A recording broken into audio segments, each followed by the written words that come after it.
પડ્યું. સાંભળા સાંભળા વિષ્ણુદેવ, આજે ઇન્દ્ર કહે ને વિષ્ણુ સાંભળો રે, આજે ઇન્દ્ર કહે ને વિષ્ણુ સાંભળો રે.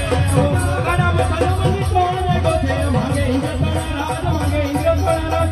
તમે જાણતા હોય તો મને જલ્દી કહો. સાંભળા સાંભળા વિષ્ણુદેવ, 12 માસ નહીં, તેમ 6 માસ નહીં.